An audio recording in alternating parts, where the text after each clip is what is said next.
Setiap anak punya cerita tentang ibunya. Ada yang penuh tawa, ada yang penuh air mata. Tapi satu hal yang sama, cinta seorang ibu. Seringkali baru kita pahami saat ia sudah tiada. Ini adalah cerita tentang aku. Seorang anak yang pernah merasa malu dijemput ibunya. Seorang anak yang pernah memilih gengsi daripada pelukan. Dan seorang anak yang baru belajar menghargai saat jas hujan itu tak lagi datang. Kisah ini bukan kisah orang hebat, tapi kisah sederhana tentang kehilangan yang membentuk sebuah harapan, tentang seorang ibu, dan tentang jas hujan biru yang tak akan pernah kulupakan. Namaku Raffi, dan ini adalah cerita tentang jas hujan untuk ibu. Selamat datang di channel Cerita Hiburan, channel yang menceritakan tentang kisah inspiratif dan penuh motivasi. Jangan lupa subscribe dan like jika kalian suka cerita-cerita di channel ini. Semoga terhibur. Selamat menyaksikan. Namaku Raffi, usiaku 17 tahun. Aku duduk di bangku kelas 11 SMA, sekolah di sebuah kota kecil, tapi cukup ramai. Ada mall, ada angkot, dan tentu saja ada geng anak-anak populer yang hobi membuli. Aku bukan siapa-siapa di sekolah. Biasa aja, nilai pas-pasan, penampilan sederhana, punya 1-2 teman yang sering bolos bareng. Hidupku bisa dibilang tenang, kalau bukan karena satu hal. Hujan. Entah kenapa, aku benci banget sama hujan. Tiap kali langit mendung, aku jadi gelisah. Tiap lihat titik-titik air mulai turun dari langit, aku langsung berharap semoga waktu sekolah cepat habis, atau malah diliburkan. Tapi bukan karena aku takut basah. Aku benci hujan, karena dia akan datang lagi, dengan jas hujan plastik robek dan motor tua yang meraung pelan. Ibu, setiap hujan turun, aku tahu, ibu akan datang ke sekolah. Bukan karena sayang semata, tapi karena kami memang tidak punya uang untuk naik ojek setiap hari. Motor butut yang kami miliki itu satu-satunya kendaraan di rumah. Suara motornya bisa kudengar dari gerbang sekolah. Pelan, berat, dan kadang bunyinya seperti batuk-batuk. Dan ketika motor itu berhenti, semua mata mengarah ke sana. Raf, tuh nyokap lo ya? Jas hujannya bolong woy. Buset, motornya kayak dari zaman Majapahit. Aku cuma bisa tertawa hambar. Pura-pura enggak dengar. Pura-pura fokus sama HP, pura-pura sibuk nunggu jemputan lain. Padahal, aku tahu, ibu sudah menunggu lama di pinggir gerbang, menatapku dari kejauhan, dengan tatapan cemas dan senyum kikuk. Raffi, ayo nak, pulang yuk, katanya pelan sambil menggigil. Tapi aku nggak langsung menghampirinya. Aku masih terlalu sibuk menjaga gengsiku, agar nggak melihat aku sebagai anak kampungan. Dan kadang, aku malah memilih pulang jalan kaki. Biar ibu pulang sendiri. Dengan motor tua dan jas hujan robeknya itu, aku tahu, aku keterlaluan. Tapi entahlah, aku merasa hidup sudah cukup berat. Ayah meninggal waktu aku kelas 3 SD, karena kecelakaan kerja. Sejak saat itu, ibu yang banting tulang sendirian. Jualan gorengan pagi-pagi, bantu cuci baju orang sore hari, malamnya, masih sempat, masak dan ngepel rumah. Aku tahu semua itu, tapi tetap saja, rasa malu itu sulit aku sembunyikan. Apalagi ketika teman-temanku punya ibu yang wangi, naik mobil, dan selalu bawa bekal makanan dari kafe ibu. Tangan kasarnya, bau minyak, badannya, bau asap gorengan, dan jas hujannya selalu sobek di bagian punggung kanan. Satu malam, saat sedang makan malam di rumah yang rimeng-rimeng, ibu sempat bertanya sambil menyuapiku sayur bening hangat.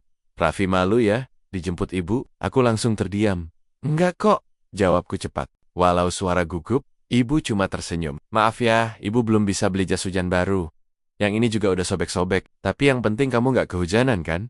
Aku cuma angguk pelan. Dalam hati, campur aduk. Malu, sedih, tapi gengsi. Gengsi itu tinggi banget. Apalagi buat anak remaja yang mulai ngerti gaya hidup dan dunia luar. Besoknya, hujan lagi. Dan tentu saja, ibu datang lagi. Dengan motornya yang batuk-betuk dan jas hujan plastik itu. Dan kali ini, aku benar-benar marah. Ibu! Aku udah bilang gak usah dijemput lagi kalau hujan. Bentakku. Ibu terkejut. Dia cuma diam. Motor masih menyala dan hujan makin deras. Orang-orang mulai melihat. Aku merasa seperti ditertawakan dunia. Ibu menggigit bibir. Maaf, ibu cuma gak mau kamu kehujanan. Tanpa pikir panjang. Aku jalan pergi, sendiri, tak peduli, ibu memanggilku dari belakang. Malam itu aku pulang tanpa menoleh. Kakiku basah, sepatuku kuyup. Tapi entah kenapa, aku merasa lebih ringan. Mungkin karena aku pikir, aku sudah menjaga harga diriku di depan teman-teman. Tapi ternyata, itu adalah malam terakhir aku melihat ibu hidap-hidap. Paginya, saat aku bangun, rumah sepi. Biasanya aroma nasi goreng sudah tercium. Tapi kali ini tidak ada. Aku panggil-panggil, tapi tidak ada jawaban. Sampai tiba-tiba, suara ketukan keras di pintu depan, tetangga datang dengan wajah panik. Raffi, ibumu kecelakaan di tanjakan bawah. Duniaku runtuh. Seperti hujan yang turun tanpa tanda, dingin, deras, dan menusuk ke dalam dada. Namanya Sumarni, tapi semua orang di kampung memanggilnya Bu Marni. Perempuan kecil mungil dengan tangan kasar, keriput di wajah, dan suara lembut yang tak pernah meninggi, meski hidup terus menguji. Bu Marni adalah ibu dari Raffi, anak semata wayangnya. Ia membesarkan Raffi seorang diri sejak suaminya meninggal dunia 8 tahun lalu. Saat itu, Raffi masih SD, masih kecil, belum paham apa itu kehilangan. Tapi, Bu Marni sudah kehilangan semuanya dalam satu malam. Suami, tulang punggung keluarga, dan rasa tenang. Sejak itu, ia tak pernah benar-benar tidur nyenyak. Setiap pagi sebelum subuh, ia bangun dan menggoreng tempe, bakwan, tahu isi, dan pisang goreng. Ia lalu keliling kompleks sambil dorong sepeda tuanya, menawarkan dagangannya. Gorengan, Bu, masih anget. Tangan kirinya memegang plastik berisi minyak. Tangan kanannya selalu siap menarik plastik pembungkus. Wajahnya selalu senyum. Walau matanya sak, suaranya lembut. Walau dadanya sesak. Siangnya, selepas zuhur, ia bantu tetangga yang butuh jasa cuci pakaian. Ia tak pernah menolak, walau upahnya kadang cuma Rp5.000 bogi Bu Marni. Yang penting halal. Sorenya ia akan pulang, mandi sebentar, lalu bersiap menjemput Raffi di sekolah. Motor tuanya, hadiah dari almarhum suaminya, sudah berkali-kali mogok. Tapi ia selalu sabar, kadang dituntun, kadang didorong. Tapi ia tetap berangkat, daripada Raffi kehujanan. Katanya suatu hari kepada Bu Rini. Tetangganya, Bu Rini hanya mengangguk, lalu bertanya pelan, "Bu, kenapa nggak beli jas hujan baru sih? Itu jas robeknya parah banget." Bu Marni tersenyum. "Kecil. Kalau uangnya buat jas, nanti nggak cukup buat bayar buku sekolah Raffi, Rin. Jas hujan itu sudah ada sejak 3 tahun lalu. Awalnya masih layak, tapi karena sering dipakai dan tak pernah diganti, plastiknya mulai sobek. Pertama, di pundak, lalu bagian lengan, dan terakhir di punggung. Setiap kali hujan deras turun, ia hanya bisa menarik resleting pelan-pelan, lalu menandok, memeluk tubuhnya erat-erat agar air tak banyak masuk ke dalam baju. Kakinya dingin, tenggang, beku, tapi hatinya hangat, karena ia tahu, di ujung jalan nanti, anaknya menunggu. Yang Bu Marni tidak tahu adalah, anaknya malu. Ia tidak tahu bahwa Raffi sering bersembunyi. Ia tidak tahu bahwa jas hujan sobek itu jadi bahan tertawaan di sekolah. Ia tidak tahu bahwa Raffi pernah berkata, "Kenapa sih ibu harus selalu datang pakai motor itu?" Dan yang paling menyakitkan, ia tidak tahu bahwa suatu hari, Raffi menolaknya menti-menta di depan gerbang sekolah. Waktu itu, hujan deras. Bu Marni membawa payung tambahan. Ia pikir, siapa tahu jas hujannya sudah terlalu buruk, jadi Raffi bisa pakai payungnya. Tapi yang ia dapat hanya kalimat tajam, "Bu, aku bisa pulang sendiri." Bu Marni terdiam. Tubuhnya menggigil, bukan karena hujan, tapi karena kalimat itu, ia pulang pelan. Motor tua meraung lemah. Jas hujannya sudah menempel di kulit. Air merembes masuk dari bagian robek tiba di rama. Ia buka pintu perlahan. Tak ada air panas menunggu. Tak ada baju ganti yang kering. Tapi ia tetap senyum karena ia tahu, besok pagi ia akan bangun lagi. Akan goreng pisang lagi. Akan cuci baju tetangga lagi. Akan kumpulkan receh demi receh. Agar Raffi tetap sekolah. Malam itu, saat Raffi tidur, Bu Marni duduk di ruang tamu sambil menjahit jas hujan yang robek. Tangannya lelah. Matanya mulai rabun, tapi ia tetap mencoba menambal bagian punggung. Tapi plastik itu rapuh, jahitannya terus robek, akhirnya, ia menyerah. Ia hanya bisa menyelipkan satu amplop kecil ke dalam saku jas itu. Amplop berisi surat, tulisannya pelan, dan hati-hati. "Nak, ibu tahu kamu malu. Tapi maaf nak, ini satu-satunya jas hujan yang ibu punya. Ibu lebih rela basah. Asal kamu tetap kering. Jangan benci hujan ya nak, karena disitulah ibu belajar sabar, belajar ikhlas, dan belajar cinta." Pagi harinya, ia berangkat menjemput Raffi seperti biasa. Tapi di tikungan bawah, motor tua itu kehilangan kendali. Remnya blong, jalanan licin. Jas hujan yang basah menutup pandangan. Orang-orang hanya mendengar suara brak, dan saat ditemukan, Bu Marni sudah tergeletak lemas di pinggir jalan. Tangan kirinya masih menggenggam payung. Tangan kanannya memegang jas hujan, dan hujan terus turun. Tanpa tahu bahwa hari itu, jas hujan itu berhenti menghangatkan siapapun. Setelah kejadian itu, aku nggak bisa tidur berhari-hari. Wajah ibu, jas hujan robek itu, suara motornya, semuanya terus datang dalam mimpi. Setiap hujan turun, aku merasa tubuhku ikut menggigil. Bukan karena dingin, tapi karena rasa bersalah yang menyesakkan dada. Hari keempat setelah pemakaman ibu, aku kembali ke sekolah. Guru BK memanggilku, menawarkan waktu istirahat lebih lama. Tapi aku tolak. Entah kenapa, aku ingin segera kembali ke kelas. Mungkin agar pikiranku bisa sedikit teralihkan. Atau mungkin, aku hanya ingin merasa normal lagi. Tapi ternyata, yang aku temui bukan rasa nyaman. Langkah kakiku seperti berjalan di antara bisik-bisik. Bahkan suara gerimis di luar jendela pun tak bisa menutupi kata-kata yang menyakitkan. Katanya, maknya kecelakaan pas hujan. Motor bututnya itu ya, sakit hati banget nggak sih? Padahal cuma mau jemput anaknya. Aku tahu mereka tak bermaksud jahat. Tapi tetap saja, rasanya seperti ditampar. Aku duduk di pojok kelas, diam, menunduk. Tanganku memainkan ujung pena, tapi pikiranku entah kemana. Sampai tiba-tiba, ada suara yang memecah kesunyian. Vi, aku menoleh. Itu Nisa. Nisa duduk di bangku 2 baris depan. Bukan tipe cewek populer atau centil, tapi dia punya satu hal yang selalu bikin tenang. Suaranya lembut dan matanya jujur. Maaf ya, katanya pelan. Aku bingung. Maaf, buat apa? Buat semua yang udah kamu rasain, dan juga karena aku diem aja waktu Timon Man suka ngejek. Aku terdiam. Tak ada yang pernah bilang begitu padaku sebelumnya. Hari-hari berikutnya, Nisa sering ngajak aku ngobrol. Bukan obrolan basa-basi kayak udah makan belum, atau tugasnya udah dikerjain belum. Tapi, obrolan yang dalam, yang bikin aku berpikir, suatu siang, pas istirahat, kami duduk berdua di bangku taman sekolah. Lengket mendung, awan bergulung, udara lembab. Nisa buka topik, kamu tahu nggak Vi? Ayahku juga tukang ojek, motornya tua, helmnya udah burik. Aku kegigit. Kupikir Nisa dari keluarga berada. Tapi aku selalu bangga dijemput dia. Lanjutnya, karena waktu dia narik dari pagi sampai sore, yang dia pikirin cuma satu, pulang jemput anaknya. Aku tercekat, lama aku diam, lalu aku tanya pelan, kamu nggak pernah malu? Nisa senyum, dulu pernah, tapi waktu aku sakit dan dia bonceng aku ke rumah sakit tengah hujan. Tanpa jas hujan, aku sadar, orang tua itu rela basah, asal anaknya tetap kering. Kata-kata itu seperti menggema dalam dadaku. Rasanya seperti mendengar suara ibu dari kejauhan, jas hujan sobeknya, tangannya yang selalu menggigil setiap selesai nyuci. Motor tuanya yang bunyinya selalu bikin orang nengok, dan aku malah berpaling. Sejak saat itu, aku mulai banyak berubah. Aku mulai suka duduk di bangku depan, mulai dengerin pelajaran, mulai nyapa guru, mulai ngajak ngobrol adik kelas. Tapi perubahan paling besar adalah, aku mulai menulis. Ya, aku mulai menulis. Di buku catatan kecil, aku tulis semua kenangan tentang ibu. Dari suara spatula di dapur, bau bajunya yang hangat, sampai suara motor tua di bawah hujan. Menulis itu jadi caraku untuk ngobrol dengan ibu. Meski beliau sudah nggak ada, Nisa sering membaca tulisanku. Kadang dia senyum, kadang matanya berkaca-kaca. Vi, kamu tahu nggak? Cerita kamu ini bisa bantu banyak orang yang mungkin lupa cara menghargai orang tuanya. Aku hanya mengangguk. Suatu hari, kamu harus bagikan cerita ini ke dunia. Lanjutnya, aku tersenyum tipis. Mungkin suatu hari, iya. Tapi untuk sekarang, biar dulu aku sembuh pelen-pelen.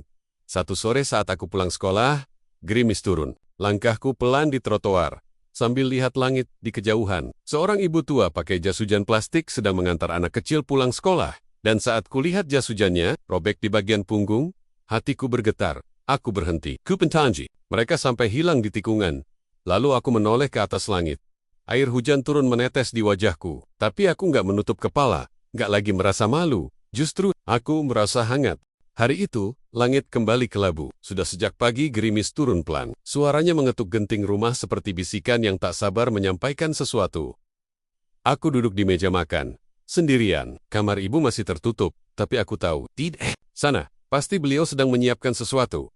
Entah itu uang recehan untuk belanja. Atau, sekadar menggulung kantong plastik bekas agar bisa dipakai lagi sebagai pembungkus gorengan.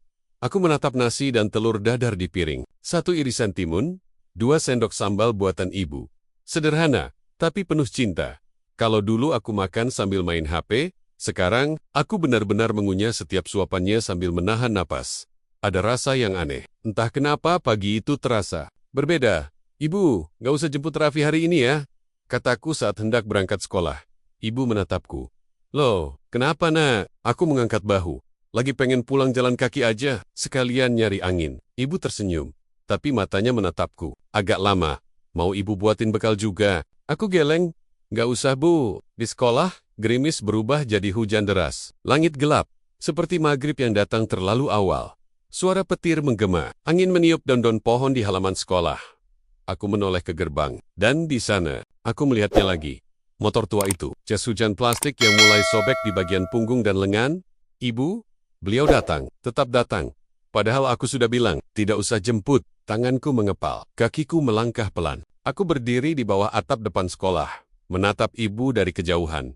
Beliau tersenyum, senyuman yang sudah sering kulihat sejak kecil. Senyuman yang kini terasa asing, karena aku terlalu lama berpaling. Tapi entah kenapa, aku tidak mendekat. Aku hanya diam, menatap.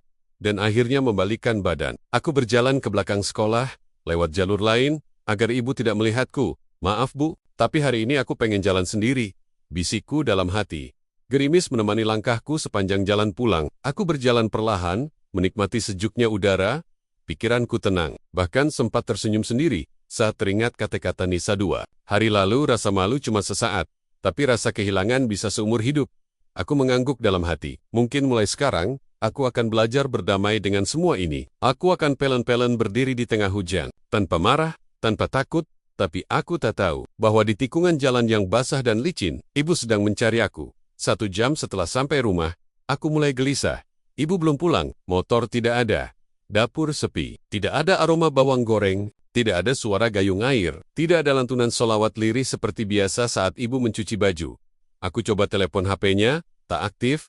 Aku keluar rumah, menyusuri jalan depan, menanyai tetangga, tidak ada yang lihat. Hingga tiba-tiba, seorang tukang parkir depan warung lari, tergesa ke arahku. Mas Raffi ya? Ibumu? Kecelakaan? Kakiku lemas? Dadaku seketika kosong. Mulutku terbuka, tapi tak ada suara keluar. Semua suara di sekitarku seperti mendadak hilang. Yang ada hanya desingan di telinga. Apa? Di tikungan bawah, motornya selip, tergelincir waktu hujan gede tadi. Dia bawa payung dan jas hujan itu. Aku tak mendengar kelanjutannya. Kakiku sudah berlari tanpa perintah. 1 langkah, 2 langkah, 3 langkah. Hujan turun lagi. Tapi kali ini, aku rela basah. Puskesmas itu dingin, putih, sunyi. Aku menerobos masuk. Suster menunjuk ruang paling ujung. Di balik tirai hijau tipis, kulihat sesosok tubuh tertutup selimut. Tanganku gemetar saat membuka kain itu. Wajah pucat, rambut kusut, lengan penuh goresan, tapi senyumnya masih sama seperti tadi siang. Senyum terakhir, yang sempat kulihat, tapi tak sempat kubalas. Aku menjerit, tersungkur, tangisku pecah, seperti bendungan jebol. Ibu, maafin aku bu. Aku belum sempat bilang makasih. Aku belum sempat peluk ibu waktu hujan tadi. Ibu, jangan tinggalin aku. Tapi ibu diam. Selamanya, petugas menyerahkan plastik kecil. Ini barang-barang terakhir dari almarhumah nak. Isinya, 1 jas hujan plastik sobek, masih basah, payung kecil, sepucuk amplop, uang 20 ribuan. Terlipat rapi aku buka amplop itu perlahan. Ada tulisan tangan yang kukenal. Raffi sayang, maaf ya, kalau ibu suka bikin kamu malu, tapi ibu cuma pengen kamu tetap kering. Ibu rela basah nak, asal kamu jangan sakit. Jas ini memang sudah robek, tapi selama ibu bisa melindungi kamu, walau sedikit, ibu akan pakai terus. Kalau nanti ibu nggak bisa jemput kamu lagi, jangan takut sama hujan ya. Hujan itu tempat ibu menitipkan doanya. Kertas itu basah, entah karena hujan atau air mataku. 3 hari setelah pemakaman, rumah ini terasa seperti bangunan kosong, tak berjiwa. Tak ada suara sendok yang beradu dengan wajan. Tak ada aroma bawang putih dan sambal tomat. Tak ada lantunan sholawat dari dapur. Yang tersisa hanya dingin dan sunyi. Aku masih tinggal di kamar. Pintu tertutup, gorden ditarik, dan jas hujan itu masih tergantung di belakang pintu. Basahnya sudah kering, tapi rasa sesak yang ditinggalkannya belum juga hilang. Aku duduk di lantai, menatap kosong. Pikiran berputar-putar. Apa yang ibu rasakan selama ini? Kenapa aku tidak pernah benar-benar melihat? Kenapa aku sibuk menutup mata? Hanya karena malu. Aku berdiri, perlahan, dan mengambil jas itu. Kusentuh dengan hati-hati, seolah-olah benda itu akan retak kalau terlalu keras kugenggam. Jas plastik tipis warna biru muda, dengan robekan besar di punggung. Terdapat bekas jahitan kasar dari benang coklat. Jelas sekali. Ibu pernah berusaha menambalnya. Tanganku menyusuri bagian dalamnya, dan aku temukan kembali sesuatu yang sudah aku tahu ada di sana. Amplop kecil. Tapi kali ini, aku membacanya. Dengan hati yang terbuka, Raffi sayang, mungkin suatu hari kamu akan benci hujan. Mungkin kamu juga benci jas hujan ini. Tapi kamu tahu nah, hujan adalah sahabat ibu. Karena saat hujan turun, ibu merasa bisa menyembunyikan tangis. Jas ini memang sudah bolong, tapi ibu selalu pakai karena kalau beli yang baru, Uangnya jadi kurang buat bayaran sekolah kamu. Ibu rela basah, nak, asal kamu tetap kering. Asal kamu tetap bisa berdiri di depan teman-temanmu, percaya diri, dan kalau suatu saat ibu nggak bisa jemput kamu lagi, jangan lupa bawa payung sendiri ya, dan jangan tutup wajah kamu dari hujan. Karena mungkin itu cara ibu menyentuh kamu dari jauh. Surat itu bergetar di tanganku. Kertasnya sudah agak kusut, ada bekas air di bagian pojok. Mungkin ibu sudah menyimpannya lama. Mungkin dia sudah tahu bahwa hari itu akan datang. Tanganku menutup wajahku. Tangis yang sudah kupendam pecah begitu saja. Bu, maafin Raffi. Maafin Raffi yang terlalu bodoh. Yang nggak pernah ngelihat cinta ibu. Meski tiap hari ibu tunjukin, maafin Raffi yang lebih peduli sama omongan orang daripada hati ibu. Hari itu, aku menangis sepuasnya, sendirian, bersama jas hujan robek, dan surat dari perempuan yang cintanya tak pernah menuntut balasan. Malamnya, aku membuka lemari tua ibu, isinya rapi. Ada baju-baju lawas, jilbab yang sudah memudar, dan satu kaleng biskuit bekas. Aku buka. Isinya bukan makanan, tapi bukti-bukti cinta yang tak kasat mata. Struk belanja yang dijumlah rapi uang, receh yang dikumpulkan dalam plastik kecil foto lamaku. Waktu masih TK, terselip dengan label, Raffi juara 1 hafalan doa, dan satu lagi, sebuah buku catatan lusuh.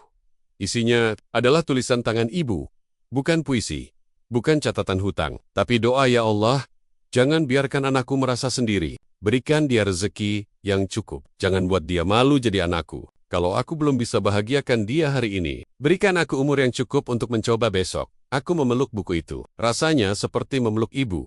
Dan di momen itu, aku tahu satu hal. Aku harus berubah. Dan aku harus memulai dari rasa bersalah ini. Keesokan harinya, aku datang ke sekolah. Langkahku pelan tapi pasti. Aku masuk kelas dan duduk di bangku. Paling depan, murid-murid menoleh. Beberapa berbisik. Beberapa, piora-piora, nggak lihat. Tapi aku tidak peduli. Nisa menatapku dan tersenyum. Raffi yang baru, katanya pelan.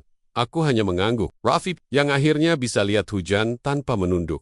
Waktu berlalu pelan. Hari demi hari terasa seperti naik sepeda tua di jalan berbatu. Kadang goyah, kadang jatuh, tapi aku terus mencoba berdiri. Setiap pagi, aku duduk di meja makan sendirian. Masih dengan satu piring dan satu sendok. Nasi menetap. Sudut dapur yang dulu ramai suara. Tapi sekarang, hanya ada gema dari ingatan. Aku mulai bangun lebih pagi, bukan karena alarm, tapi karena suara di kepala yang berkata, kalau bukan kamu yang terusin perjuangan ibu, siapa lagi? Aku mulai menyapu halaman, menyiram tanaman ibu yang mulai layu, dan menuliskan satu kalimat setiap pagi di buku catatanku. Ibu, aku belum bisa bahagiakanmu, tapi izinkan aku berusaha dari sini. Di sekolah, aku tak lagi menunduk saat langit mendung. Aku tidak lagi kabur dari hujan. Kadang, aku justru diam di bawah atap, menatap butiran air jatuh dari genting. Setiap titiknya seperti suara ibu yang berkata, "Nak, jangan takut hujan." Karena ibu menitipkan doanya di sana. Aku mulai menulis kisahku. Kisah tentang jas hujan robek, tentang motor tua, tentang senyuman yang tak sempat kubalas. Dan rasa bersalah yang menuntunku untuk berubah. Nisa membaca semua tulisan itu. Di perpustakaan, di sela istirahat, bahkan lewat pesan singkat malam-malam. "Vi, kamu harus bagiin ini ke orang banyak." Katanya suatu sore, ada banyak anak di luar sana yang mungkin juga belum sadar betapa berartinya orang tua mereka. Aku hanya tersenyum. Aku belum yakin, tapi di dalam hatiku, ada bara kecil yang mulai menyala hari demi hari. Aku makin rajin menulis. Bahkan bu guru bahasa Indonesia sampai menawari aku ikut lomba cerpen. "Raffi, cerita kamu sederhana, tapi bikin nangis," katanya sambil menepuk bahuku. "Kamu nulis dari hati. Dan itu yang bikin beda. Aku ikut lomba itu, bukan untuk menang, tapi sebagai cara mengabadikan kisah ibu." Judul ceritaku, Jas Hujan, untuk Ibu. 1 minggu setelah kukirim cerpen itu, aku berdiri di depan cermin, memakai seragam rapi, rambut disisir sepatu bersih, ada lomba pidato hari ibu di aula sekolah. Tenak, terpilih untuk membacakan kisahku di sana. Jantungku berdebar saat namaku dipanggil. Tanganku dingin, tapi di dalam hati, aku tahu ibu sedang melihat dari jauh, dari balik awan. Dari dalam hujan, aku berdiri di panggung kecil, mikrofon di depan bibirku. Hari ini, aku ingin menceritakan sesuatu, bukan tentang ibu yang sempurna, tapi tentang ibu yang memakai jas hujan robek setiap hari, demi menjemput anaknya yang malu pulang sekolah. Pennington Henning, beberapa mulai mengusap mata, guru-guru terdiam, dan aku terus berbicara dengan suara yang nyaris bergetar. Ibu saya, bukan orang kaya, bukan sarjana, tapi cinta dan pengorbanannya. jauh lebih dalam dari laut manapun. Dia datang menjemput saya dalam hujan, membawa motor tua dan jas yang sudah bolong saya. Terlalu sibuk menjaga harga diri, sampai lupa harga dirinya sudah ia relakan untuk saya. Saya menolak dijemput, dan hari itu dia pergi untuk selamanya. Hari ini, saya tidak minta belas kasihan, saya hanya ingin bilang ke teman-teman semua, jangan tunggu kehilangan. Baru kita belajar menghargai, tepuk tangan bergemuruh, tapi aku tidak mendengar apa-apa. Selain degup jantungku, dan di kejauhan, di balik jendela aula, hujan mulai turun perlahan, aku tersenyum. Kali ini, bukan karena sedih, tapi karena aku tahu ibu hadir. Sore itu, aku berdiri di depan rumah, menatap langit yang masih murung. Tanganku memegang buku catatan, isinya penuh tulisan-tulisanku tentang ibu. Nisa berdiri di sampingku. "V, kamu udah berubah banyak, dan aku yakin ibumu bangga." Aku mengangguk pelan. "Semoga, ibu, dengar. Semoga hujan ini bawa pesanku ke sana." Setelah hari pidato itu, hidupku berubah pelen-pelen. Awalnya hanya 1-2 teman yang tiba-tiba ngajak ngobrol. Bukan buat gibah, bukan basa-basi, tapi untuk bilang, "V, gue jadi inget mak gue waktu kecil. Gue juga sering marah-marah sama nyokap, cuma karena dia terlalu cerewet. Cerita lo bikin gue pengen peluk ibu gue hari ini juga." 1 minggu kemudian, Bu Mira, guru bahasa Indonesia, datang ke kelas sambil senyum lebar. "Raffi, kamu menang lomba cerpen tingkat kota." Suara kelas ramai. Beberapa bersorak. Tapi aku diam, bukan karena nggak senang. Tapi aku cuma ingin pulang, lalu berbisik pelan ke langit. "Ibu, ceritamu mulai didengar orang. Hari demi hari, tulisan-tulisanku mulai dibaca di mading sekolah. Beberapa guru mulai menanyakan, 'V, kamu belajar nulis dari mana sih?' Aku jawab, 'Dari rasa kehilangan.'" Nisa membantu menyusun ceritaku jadi kumpulan tulisan pendek. Dia bantu sunting, bantu cetak sederhana. Kami beri judul, Surat dari Jas Hujan. Sebuah buku kecil, penuh coretan luka dan cinta. Suatu pagi, aku dapat pesan dari seorang murid kelas X. "Bang Raffi, boleh minta bukunya satu? Aku pengen kasih ke ibu, karena aku belum pernah bilang makasih ke beliau." Pesan lain berdatangan. Ada yang bilang cerita itu bikin mereka berhenti. Bentak orang tua. Ada yang akhirnya mengerti arti pulang. Ada yang ... Cuma kirim emoji tangis. Tapi semuanya sama. Mereka mendengar suara hati yang pernah kupendam. Sore itu, aku kembali duduk di depan rumah Langit Mendong. Angin bertiup pelan. Di tanganku satu buku yang sudah mulai lecek karena terus kubawa ke mana-mana. Buku pertama dari hidup yang baru. Bukan hidup yang sempurna, tapi hidup yang penuh makna. Nisa duduk di sebelahku. Matanya teduh. Tangannya membuka halaman terakhir buku itu. "Raffi, kamu sadar nggak? Kamu sekarang bukan cuma anak dari seorang ibu luar biasa, tapi kamu juga jadi suara untuk banyak anak yang kehilangan arah." Aku menatapnya. "Aku cuma anak biasa," kataku, "yang pernah terlalu sibuk jadi orang lain, sampai lupa lihat cinta yang nyata." Malam itu, aku menulis satu kalimat besar di halaman depan buku baruku. Hujan tak akan pernah kutakuti lagi, karena di setiap tetesnya, ibu menitipkan pelukannya. Beberapa minggu kemudian, pihak Dinas Pendidikan mengundangku untuk jadi narasumber. Muda di seminar, menumbuhkan rasa hormat pada orang tua. Aku deg-degan, tapi Nisa terus menyemangati. Katanya, "Kamu nggak perlu jadi motivator, cukup jadi Raffi yang jujur dari hati." Dan, benar saja, saat aku berbicara, banyak orang tua di sana meneteskan air mata. Saya bukan anak paling berbakti. Saya bahkan kehilangan ibu saya saat saya sedang sibuk menjaga gengsi. Tapi saya berjanji, cerita ini tidak akan saya biarkan berakhir sebagai penyesalan. Saya akan ubah luka. Jadi seseorang di antara penonton berdiri. Seorang bapak parubaya dengan sorban dan wajah teduh. Beliau berkata, "Anak muda, kamu telah membuka pintu untuk banyak hati yang tertutup. Tuhan tidak ambil ibumu darimu. Tuhan hanya memindahkan tempatnya. Sekarang, dia ada dalam setiap kebaikan yang kamu lakukan." Dan untuk pertama kalinya, air mataku bukan karena kehilangan, tapi karena aku merasa, ibu tak pernah bener-bener pergi. Sore itu, setelah acara selesai, aku berjalan. Di bawah gerimis, tanpa payung, tanpa jas hujan. Tapi aku merasa hangat, karena aku tahu setiap tetes air itu membawa satu pesan. "Teruslah berjalan, nak." Ibu Bang. Kalau orang lain bicara soal warisan, mereka biasanya menyebut sawah, toko, atau emas di dalam brankas. Tapi bagiku, warisan yang paling nyata, justru yang tak terlihat. Ibu tidak meninggalkan rekening, tidak meninggalkan rumah besar. Pak. Motor tuanya pun kini sudah rusak dan dijual ke tukang rongsokan. Tapi, ibu meninggalkan sesuatu yang tak pernah akan habis. Ketulusan. Semenjak bukuku mulai dikenal, beberapa sekolah lain mengundangku untuk bercerita. Aku tidak pernah merasa lebih pintar dari siapapun. Tapi setiap kali aku berbagi kisah tentang jas hujan itu, aku melihat banyak kepala menunduk, tangan mengusap mata, dan mulut yang tak sanggup berkota-kota. Di antara mereka, aku melihat diriku, yang dulu, anak yang baru paham arti cinta, saat semuanya sudah terlambat. Di satu sekolah pinggiran, aku berbicara di hadapan puluhan siswa. Di akhir acara, seorang anak perempuan mendekat, menangis terseduh. Bang, aku juga pernah malu sama ibu aku. Dia tukang cuci, tangannya kasar, bajunya bau sabun cuci. Tapi sekarang aku pengen peluk dia, walaupun tangan itu kasar. Ternyata tangan itu yang selalu nyelamatin aku dari kelaparan. Aku menahan air mata. Dan aku sadar, cerita ini bukan lagi milikku. Cerita ini adalah milik semua anak yang pernah hampir lupa bahwa cinta sejati tak selalu datang dengan bunga atau hadiah, tapi lewat kerja keras dan peluk orang tua yang diam-diam mendoakan. Dari situ, aku mulai berpikir, kalau kisah ini bisa menyentuh banyak orang, kenapa tidak diperbesar? Aku mulai membuka akun media sosial sederhana bernama Suara dari Jas Hujan. Isinya bukan tentang viral atau gaya hidup, tapi tentang kisah-kisah sederhana yang mengingatkan kita. Jangan tunggu kehilangan, baru kita sadar siapa yang paling mencintai kita. Postingan pertama hanya berisi kutipan dari surat ibu. Jas ini memang sudah bolong, tapi selama ibu bisa melindungi kamu walau sedikit, ibu akan pakai terus. Ternyata, ribuan orang membacanya. Puluhan ribu membagikannya. Komentar berdatangan. Ada yang cerita tentang ayah yang sudah tiada, tentang ibu yang jualan gorengan, tentang nenek yang membesarkan mereka sejak kecil. Aku baca semuanya, mataku basah. Hati ini hangat. Suatu malam, aku duduk di kamar, sendirian. Angin masuk lewat jendela yang terbuka setengah. Lampu kamar temaram, dan suara hujan mulai turun di luar. Aku membuka kembali kotak peninggalan ibu. Di dalamnya, aku menemukan lembar catatan lama. Ada daftar harga minyak goreng, beras, dan sabun. Tapi yang membuatku tercekat adalah satu kalimat kecil di sudut kertas.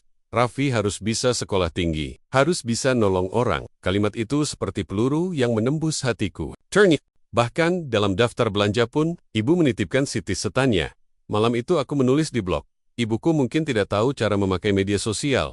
Tapi aku tahu, kalau beliau masih hidup, beliau akan bilang, kalau tulisanmu bisa bantu orang lain, tulislah terus, nak. Beberapa hari kemudian, aku dihubungi oleh seorang jurnalis. Dia membaca tulisanku dan ingin mewawancaraku. Katanya, kisah ini layak diangkat, bukan karena dramanya, tapi karena banyak anak muda yang perlu diingatkan untuk tidak sibuk mengejar validasi orang lain dan lupa pada pelukan yang paling tulus. Orang tua, wawancara itu viral, tapi aku tak merasa bangga. Aku justru makin takut. Karena semakin banyak orang tahu kisah ini, semakin besar tanggung jawabku untuk menjaga maknanya tetap murni. Aku mulai berpikir, bagaimana kalau cerita ini bisa jadi gerakan? Maka lahirlah ide kecil yang aku beri. Nama, Jas Hujan untuk Negeri. Sebuah komunitas kecil yang mengajak anak muda berbagi kisah tentang orang tua mereka, tentang pengorbanan kecil yang tak pernah tercatat, tentang cinta dalam bentuk punggung yang lelah, tangan yang kasar, atau suara yang serak karena terlalu sering menahan tangis. Setiap minggu, kami adakan sore cerita di Taman Kota. Kami duduk melingkar, membaca surat-surat untuk ibu, ayah, nenek, atau siapapun yang pernah menggantikan cinta orang tua. Tak ada mikrofon, tak ada panggung megah, hanya hati dan keberanian untuk jujur. Di situ aku belajar. Kadang, warisan terbaik bukanlah harta, tapi keberanian untuk mencintai balik sebelum semuanya terlambat. Dan setiap kali hujan turun, aku berdiri di depan rumah, menatap langit dan membiarkan diriku basah, bukan karena bodoh, tapi karena aku ingin merasakan kembali pelukan ibu dalam bentuk yang paling lembut. Doa dari langit. Langit sore itu cerah, aneh rasanya. Setelah berbulan-bulan aku terbiasa menatap mendung dengan dada sesak. Kini, langit biru terasa seperti panggilan baru, bukan lagi pertanda bahwa ibu akan datang menjemput, tapi pertanda bahwa aku harus mulai berjalan sendiri. Sudah hampir setahun sejak hari terakhir aku melihat ibu. Tapi rasanya, seolah baru kemarin, aku masih menyimpan jas hujan itu di dalam lemari, dibungkus rapi dalam plastik bening. Bukan karena takut rusak, tapi karena itu benda terakhir yang pernah benar-benar menyentuh tubuhnya, dan setiap kali aku membukanya, mencium sisa bau sabun cuci, memegang sisa sobekannya, aku tahu, aku sedang bersentuhan lagi dengan cinta. Hari itu aku diundang jadi pembicara di kampus kecil di pinggir kota. Sebelum acara dimulai, aku duduk sendiri di bangku taman kampus, sambil memandangi mahasiswa yang lalu lalong, beberapa dengan earphone, beberapa dengan buku tebal, dan beberapa sibuk selfie. Dan aku cuma duduk, sambil menatap langit. Bu, bisikku lirih. Dulu aku malu dijemput sama motor tua ibu di depan banyak orang. Sekarang, aku malah berharap bisa dijemput sekali lagi. Meski cuma 5 detik, acara dimulai. Gedung sederhana, panggung kecil, dan puluhan pasang mata menatap ke arahku. Aku sudah tidak gugup seperti dulu. Bukan karena aku jadi hebat, tapi sekarang, aku hanya ingin satu hal, menceritakan ibu dengan jujur. Setiap orang punya cerita tentang orang tuanya. Ada yang indah, ada yang rumit, tapi satu hal yang sama. Kita semua lahir dari cinta, yang tidak pernah minta dibalas. Saya baru sadar hal itu setelah terlambat. Setelah jas hujan itu tak lagi datang ke gerbang sekolah. Setelah motor tua itu tak lagi terdengar dari ujung jalan. Tapi saya percaya, tidak ada cinta yang benar-benar pergi. Ia hanya berpindah tempat. Dari jas hujan ke tulisan, dari pelukan ke kenangan, dari suara ke suara hati. Di akhir acara, seorang mahasiswa mengangkat tangan. Bang Raffi, apa yang paling ingin abang katakan ke ibu? Kalau bisa ketemu lagi. Aku diam, menelan ludah, lalu berkata, aku akan bilang, Bu, aku udah nggak malu lagi. Bahkan, sekarang aku bangga pernah dijemput sama motor tua dan jas hujan robek. Karena itu, lebih keren dari mobil mewah manapun. Hari demi hari, langit makin cerah, bukan karena musim hujan berakhir, tapi karena aku sudah belajar bahwa hujan tak selalu berarti duka. Kadang, hujan adalah tempat kenangan membersihkan luka. Komunitas jas hujan untuk negeri terus tumbuh. Sekolah-sekolah mulai mengadakan sesi membaca surat untuk orang tua. Beberapa bahkan mulai menulis buku kecil seperti aku dulu. Dan aku memilih kuliah di jurusan pendidikan karena aku ingin jadi guru, bukan hanya di kelas, tapi juga lewat cerita. Suatu pagi, aku berdiri di depan kaca, rambut disisir rapi, kemeja putih, sepatu mengkilap. Aku sedang bersiap jadi pembicara di seminar nasional. Judulnya, Menemukan Makna Dalam Kehilangan. Sebelum berangkat, aku buka lemari, mengambil sesuatu yang hanya kupakai di momen-momen paling penting. Jas hujan ibu. Aku tidak memakainya di badan, tapi kulipat rapi, dan kuselipkan di dalam tas kerja, sebagai pengingat bahwa hari ini, aku bisa berdiri karena seseorang dulu rela basah, agar aku tetap kering. Sore itu, setelah seminar selesai, aku naik ke atap gedung, menatap kota dari ketinggian, langit mulai gelap, angin bertiup, dan rintik hujan pertama mulai turun. Aku tidak lari, aku tidak menutup kepala. Justru, aku mendongak dan membuka tangan. Bu, langitnya nggak gelap lagi. Sekarang, hujan. Ini bukan tempatku bersembunyi, tapi tempatku mengingat. Dan, melanjutkan. Hari itu aku pulang ke rumah setelah lama tak menginjakan kaki ke sana. Bukan karena lupa, tapi karena terlalu sibuk berlari ke masa depan. Padahal, masa lalu itulah yang mengajariku cara berjalan. Pintu rumah masih sama, gagangnya sudah berkarat. Langit-langit dapur retak di ujung. Tapi aroma rumah ini, aroma ibu masih tinggal di dalamnya. Aku duduk di bangku panjang dekat jendela. Di depanku, taman kecil yang dulu sering disiram ibu tiap pagi. Tanaman lidah mertua itu masih hidup, tapi daunnya mulai kering. Aku ambil gayung dan menyiramnya. Pelan, air mengalir ke tanah. Seperti aliran kenangan yang tak pernah benar-benar kering. Di atas meja, kulihat foto lamaku bersama ibu. Kami duduk di atas motor tua. Ibu tersenyum lebar meski matanya tampak lelah. Vi, senyum ya ibu potretin. Itu kalimat yang sering dia ucapkan setiap kali kami berdua sedang bahagia meskipun hanya makan tahu goreng bareng di warung pinggir jalan. Aku tersenyum menatap foto itu. Bukan senyum sedih, tapi senyum penuh syukur. Hari itu, aku menyalakan kompor, masak nasi, goreng telur, dan menyiapkan sambal. Sama seperti yang dulu ibu buat. Dan aku duduk sendiri di meja makan. Satu piring, satu sendok, dan di kursi sebelah, kusandarkan jas hujan biru robek itu. Bu, hari ini kita makan bareng lagi ya. Air mataku jatuh, tapi dadaku hangat. Karena aku tahu, walau jas hujan ini tak bisa bicara, ibu sedang duduk di sebelahku. Di dinding rumah, aku tempelkan kutipan besar dari surat ibu. Kalau nanti ibu nggak bisa jemput kamu lagi, jangan takut sama hujan ya, karena mungkin itu cara ibu menyentuh kamu dari jauh. Dan kini, setiap kali hujan turun, aku buka jendela rumah ini, membiarkan angin dan rintik menyapa lantai. Dan aku akan duduk di sana, menutup mata. Dan berkata, aku sudah pulang bu, karena rumah bukan sekadar bangunan. Rumah adalah tempat di mana cinta selalu kembali. Dan ibu selalu jadi rumah itu. Catatan akhir buat penonton dan buat kita semua. Kita nggak pernah tahu kapan seseorang akan pergi. Tapi selama kisah mereka, kita jaga. Selama cinta mereka, kita teruskan. Mereka tidak pernah banner-banner hilang. Mereka hanya pindah tempat dari jas hujan ke dalam hati kita. Teman-teman, Kalau kalian masih punya waktu, peluk orang tua kalian hari ini. Jangan tunggu sampai jas hujan itu hanya tinggal kenangan. Karena cinta tak butuh panggung, ia hanya butuh dihargai. Selagi masih ada.